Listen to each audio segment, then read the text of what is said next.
Hello, I'm Cassandra Spearman. The historical topic is Urban Education, a Global Dilemma. The philosopher I chose was W.E.B. Du Bois. For the discussion, I am going to wrap in urban education. It is from chapter 15, question 15. Trace the accountability movement in education from its inception to relevant current events occurring most recently. At the beginning of educational reform and still today, rural schools outperformed urban schools. Being from the South, Jimmy Carter established the Department of Education. His constituents wanted education to remain under state control. President Reagan attempted to dismantle the department, but after its success, he used the improvements in education to rally votes for Republicans. It was Reagan who was credited with starting the accountability movement in education. Education became a campaign issue for every president from that point forward.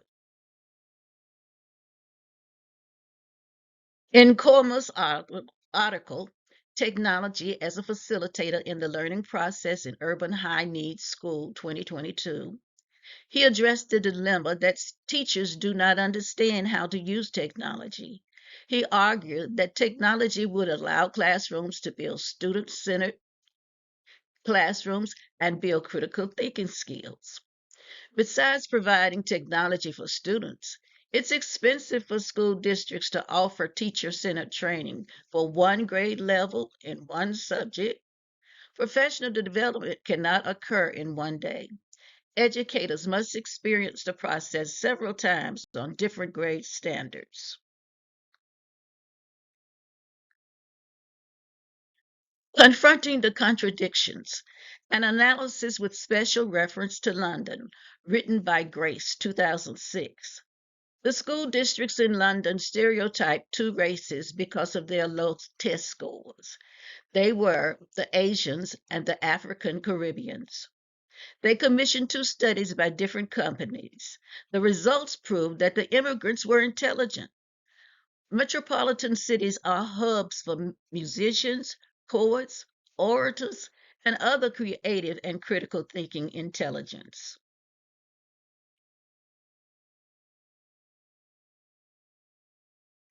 Student centeredness in urban schools in China by Shobing and Adamson, 2014, gives an example of policies that were handed down but need to be correctly explained to the people who use them.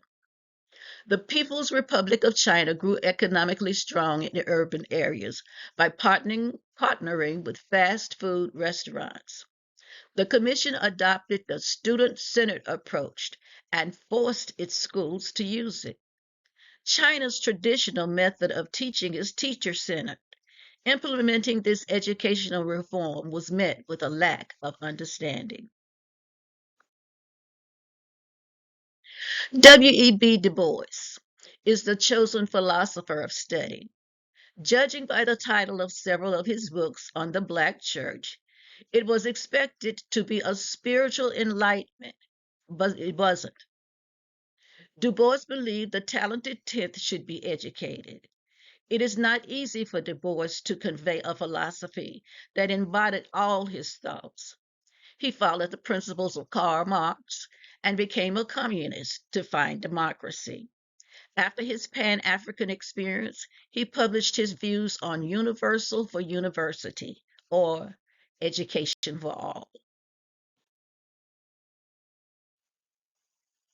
The guiding question for the chosen historical topic is, why are urban schools failing?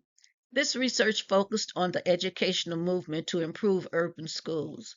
Across the globe, barriers were the same: lack of technology, discrimination, lack of pedagogy, finding teachers willing to work in urban settings, and poverty. Transforming a person's attitude is difficult, but must be the first step in universal for university. Except in the South. Living in a rural city in the South and teaching in an urban school district gave me firsthand experience.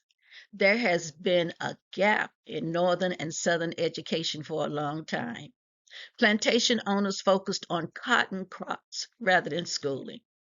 Educational progress and individual rights were two taboo topics. So the United States continued to improve and advance, except in the South.